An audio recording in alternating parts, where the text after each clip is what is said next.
Hello, hello, hello. This is Coach Shane. And we're streaming live. Just getting started here.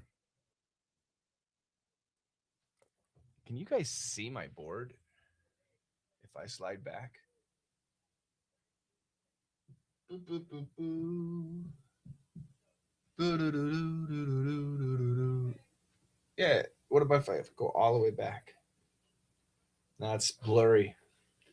What if I stand up over here? Then do you see it?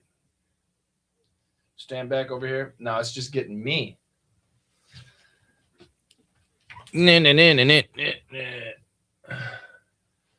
Let me see if I can fix this. Welcome, everybody. Video. Mirror camera allows you video resolution auto. Virtual background auto. What if I custom? No, I don't want a virtual background. No background. Oh, there you go. Oh, now you can see. Nice. Now you can see.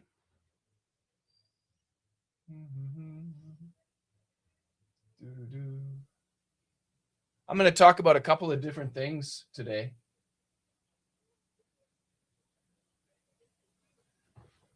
And if you're here, that's great. We are live streaming on several different platforms right now. And I see some of your chat, but not everybody's chat. So I kind of apologize in advance if you text me a message and I don't respond. I just didn't see it. So I'm going to try to open up some of my other channels, and then maybe I can see some stuff. But I don't know if that's going to happen.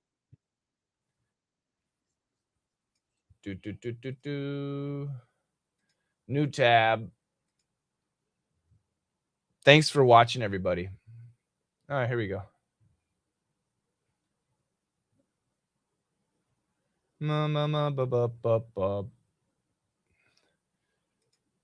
I see me.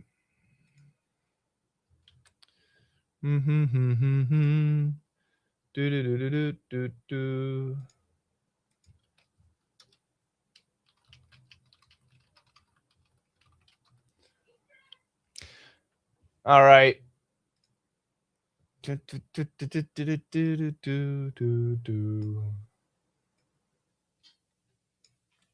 So, my name is Coach Shane. You can see that down here, right over there. It says Coach Shane. Hopefully, you can see that. I've been teaching English for a very long time, since December of 1986. Isn't that crazy? Since December of 1986. There we go. That's what I like. And I really like my job. My specialty, my focus is helping people build their speaking skills and helping people build their listening skills. That is my specialty. And that's what I've done since December of 1986. I know I look so young, right? I look so young. It's hard to believe, but it's true. So when you are learning English as a second language, as a foreign language, there are 3 stages that you need to recognize, okay? And you need to figure out which stage are you. And I have it behind me. I'm going to push it over here so you can see it a little better. So the 3 stages of learning English: kids, students, and adults. The way people learn English is different at these stages. So for kids, let's say you're a mom or a dad and you have children at home. I mean, from babies all the way up to 5, 6, maybe even 7 years old, children learn best by listening first, and then they develop speaking. Listening, just like the way they studied, the way they learned your language, their native language, right? So if you're Spanish, your baby speaks Spanish because you always speak Spanish at home. You speak Spanish, mom and dad, grandma and grandpa speak Spanish, aunts and uncles, neighbors, the store, the television, the radio, everything's in Spanish. The baby is listening to Spanish all the time, and eventually the baby starts speaking Spanish, right? That's natural. And they can learn English that way too.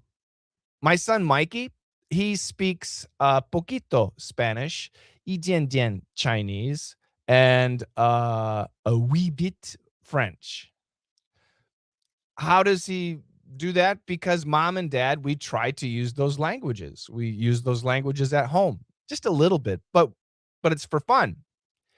And they understand. And they can speak a little bit of Spanish and French and Chinese. It's pretty cool. And we never taught them. We just use it. Now, obviously, we use English all the time, so my sons are perfect in English. But if you want your child to be good at English, then it's on you. As a baby, just use English. Don't teach it. You don't need to teach. Just use it. So, for example, you could say, like your baby is drinking milk, and maybe dad, you're drinking coffee. So you could say, Daddy likes coffee, baby likes milk. Daddy likes coffee, baby likes milk. And that's all you have to do. Just simple little sentences. I love you. Sleep good. Are you okay? Did you go pee pee? I mean, just simple sentences without an intention of teaching, just using. Now, moms and dads, be careful. Make sure your pronunciation is good, right? I can help you with that. But for children, in my opinion, that's the best way for them to learn. That's stage one. Whoops, stage one. There we go. Stage two, students. My definition of a student is someone who's studying English and they have to take a test. They will take a test. So maybe that's third grade elementary school. If there's an English course at school and there's a teacher teaching English and there's a test, then they're a student. You could be 28 years old and you're preparing for the IELTS exam. You're a student. The way a student studies English, the best answer I can give you, listen to your teacher. Listen to your teacher. Your teacher will prepare you for an exam, right? That's the teacher's job, to prepare you for a test.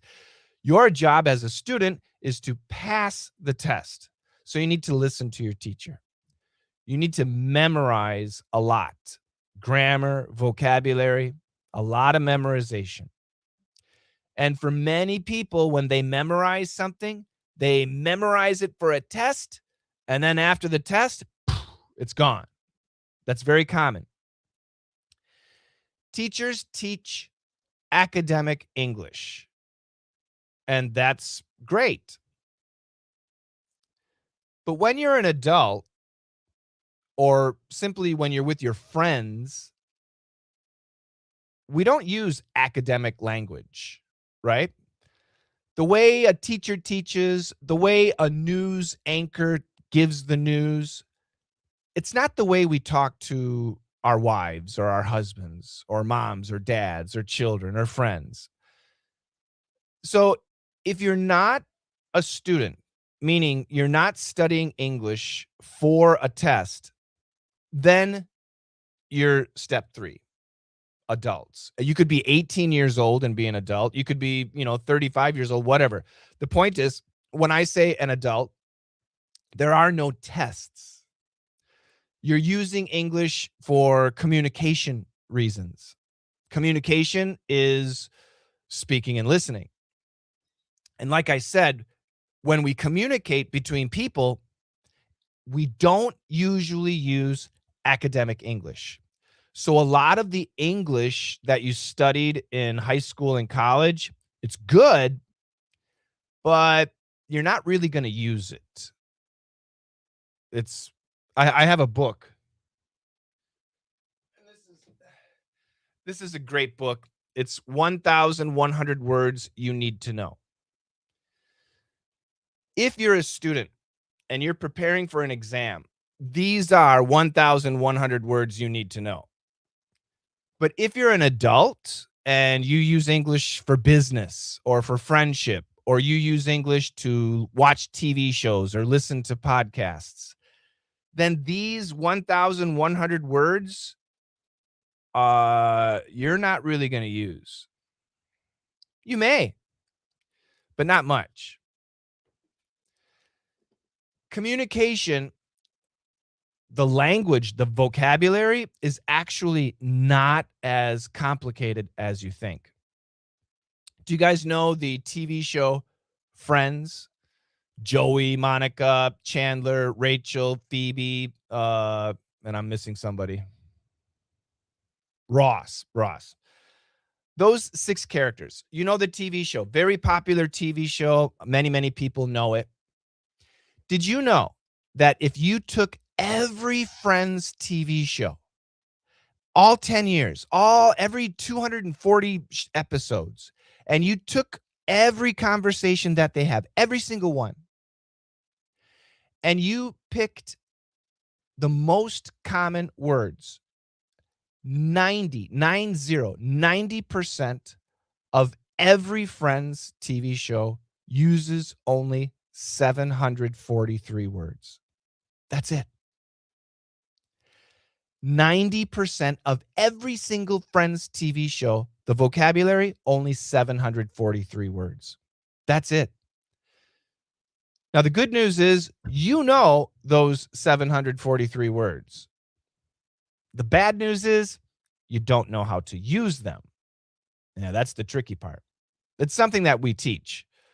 But I'm telling you this because if you're an adult and you want to be good at English, don't study like a student.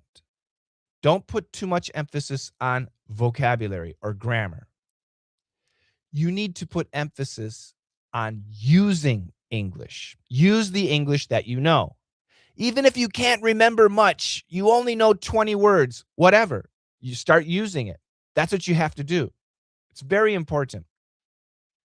Speaking first, then listening. For kids, you can see here, for kids, listening first, then speaking. For students, listen to your teacher. And for adults, speaking and then listening. This is the system that works best. And that's what we teach. Why is it different?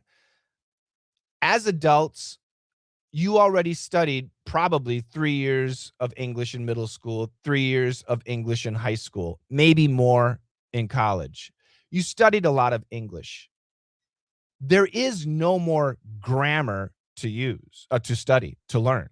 You studied all of the important grammar. So why are you bad? Why can't you remember? Because you're not using it. I told you, 743 words is 90% of every Friends TV show. You know those words, but you don't know how to use them. Adults, if you want to improve your English, you need to use it. It's so important that you start using it. I have 2 programs, 2 classes that help you do that. And I want you guys to check those out. They're very, very useful. So, I've built my career on helping adults master English. And we have a community that's free, completely free. I would love for you to join. You can see right down here, right down here. It's skool.com/LME. I'm going to show it to you on the board behind me. So just a second. Hopefully the microphone will pick up everything.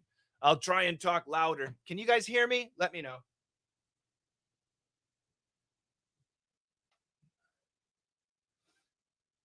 So this is my community.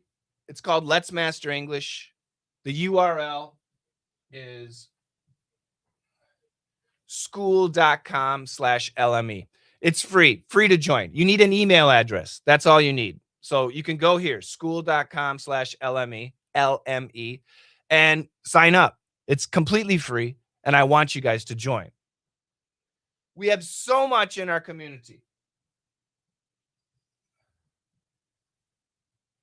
Right now, there's a live class happening, Word for a Minute. This is a live class that we have every Wednesday. Sometimes the dates change, but this is a class where, have you had this experience? You want to speak English, you want to say something in English, but you can't remember the word. Oh, what do you say? This is a class that fixes that problem. It's happening right now. We have so many live classes that are free that you can join and start using English. I'm going to show you the calendar. So in our community, you see calendar right there. Click on that. And this shows you all of our live classes in this community.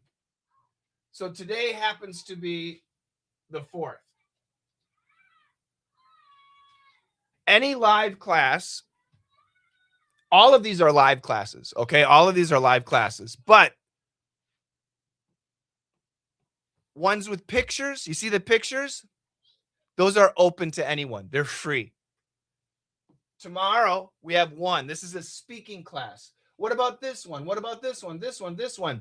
No, you got to pay for that. But don't worry. The other ones are free. On Friday, we have three more. 1, 2, 3. Saturday, Sunday. Every day,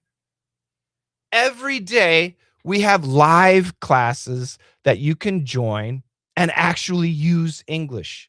And it's completely for free. Join my community. It's an obvious choice. If you need to improve your English and you have a place to use English, then our community is perfect for you. Okay, so I want you in there. Now, we do have classes too. We have lots of lessons. If you want to take them, that's great. And actually, I can tell you right now, there's 2 special offers when I live stream. Today, I'll talk about one special offer. You can get speaking lessons and listening lessons for only $8 a month if you want. Only $8. That is crazy. Now, the speaking lessons, they're going to focus on pronunciation. Obviously, that's important. Sentence intonation, the ups and downs of American English. Sentence rhythm, the music. And we put that together for flow. Let me explain. And it's called PERF. I'll explain. So we'll go to the classroom and we'll try this one. It's not going to show me. Let's go try for free. And this is the speaking lesson. And this is an assignment. Let's look at it. Oh, I got to join the group. Blah. I don't want to join. Anyway, it's called PERF. I'll show you another picture so you can see PERF. There you go. So this one's $49, but don't worry, you can get it for $8. P, pronunciation. I, intonation. Intonation, again, it's the ups and downs. So let me give you an example. My wife didn't hit, H-I-T, me. My wife didn't hit me. It's a terrible sentence. Should I write it down? I'm going to write it down real quick. It's true, though. My wife didn't hit me. Okay? So it's an easy sentence. My wife didn't hit me. But I can change the meaning of this sentence by changing the sentence intonation. Listen carefully. My wife didn't hit me. My wife didn't hit me. My wife didn't hit me. My wife didn't hit me. My wife didn't hit me. So you can see how I changed the stress on the words. And each of those sentences are different. My wife didn't hit me. Somebody else's wife hit me. Your wife hit me. My wife didn't hit me. My son hit me. My mother hit me. My brother hit me. My wife didn't hit me. She was going to, but she did not. My wife didn't hit me. She kicked me. She scratched me. She pulled my hair. My wife didn't hit me. She hit you. She hit somebody else. This is sentence intonation. This is an easy example, but especially if you're like a business person or even in a friendship and you say something in English and your sentence intonation is not right, you can have a big misunderstanding, a very big misunderstanding. This is something we teach. And in our perf class, in our speaking class, we're really good. Right now we have thousands of students. And the average student to master intonation, right here, the I, takes 4 weeks. In 4 weeks, you can master American English sentence intonation. And once you master it, you'll never forget. It's like riding a bicycle or learning to swim. Once you learn, you'll never forget. Okay, that's intonation. Rhythm. Rhythm's a tough one, right? Rhythm is the musicality, mellifluousness, the flow. You got a long sentence. When do you pause? Changing the volume. Sometimes we talk loud, but sometimes we want to talk softly. The speed. Sometimes we're excited or we're angry and we speak fast, but sometimes we're tired or depressed and we speak slow. It's the gesticulation, the body language. It's the expressions that you use. It's your eyes. All of this is rhythm. Interesting point. American English and British English sentence intonation, pretty much the same. But American English and British English rhythm, many times it's very different. Why? British people tend to have a mitigated style of speaking, a softer, more polite, very intellectual. It sounds really smart, right? But it's very polite, and not as emotional. Whereas Americans, much more emotional, very direct in our speaking. It's quite different. So I teach rhythm. And like I said, for intonation, it takes about 4 weeks to master. I'm going to change colors. It takes about 4 weeks to master intonation. Rhythm takes about 12 weeks. On average, for our students, it takes about 12 weeks to master rhythm. Again, once you master rhythm, you'll never forget. It's like learning to ride a bicycle or learning to swim. It'll be in you. Now, once you master intonation and rhythm, already your speaking will sound so much better. But the amazing thing is, your listening will improve too, because now you know how Americans are speaking. You'll understand the intonation and rhythm, and you'll be able to understand so much more. It's magic. What about pronunciation? Pronunciation is tricky. When I talk about pronunciation, I like to tell people your pronunciation needs to be clear. It doesn't have to be perfect. You do not have to sound like an American. You can have an accent. If you're Spanish and you have a Spanish accent, cool. If you're Russian, you got a Russian accent, whatever. Doesn't matter. As long as your pronunciation is clear. But your pronunciation needs to be clear. And I'll explain why if you don't know. If you're speaking English, right? You're speaking English to me and I'm listening to you and your pronunciation is not clear, I have to focus and concentrate on what you're saying. I have to be all my attention is on you. That's not communication. I'll explain. As I'm concentrating on listening to every word you're saying, I will hear every pronunciation mistake. I will hear every grammar mistake. I will hear every structure mistake, every intonation mistake, every rhythm mistake, every collocation. I will hear every mistake you make. That's not good, especially in a business or in a friendship. Not good. However, if your pronunciation is clear, when I listen to you, I'll relax. And I'll be thinking about what you're saying, and I'll be thinking about what I want to say. This is communication. If my brain is completely focused on your pronunciation, that's not communication. But if your pronunciation is clear, now I can relax and listen to you. And you know what the magic is? I'm not going to hear grammar mistakes. I'm not going to hear structure mistakes. I'm not going to hear the mistakes. I'm going to hear what you're saying. And now we're having an actual conversation, real communication. This is how important pronunciation is. But how do you fix pronunciation? Yeah, that's really tricky. In my opinion, if you're an adult, right? We're busy. We have a busy schedule. We have life. We have children. We have jobs. We have the weekend. I mean, we're busy. Uh, the fastest way to fix your pronunciation is to have a coach, one-on-one training, one-to-one, man-to-man. But that's expensive, right? Well, no. If you join my community, we have free one-on-one training every Monday, every Tuesday.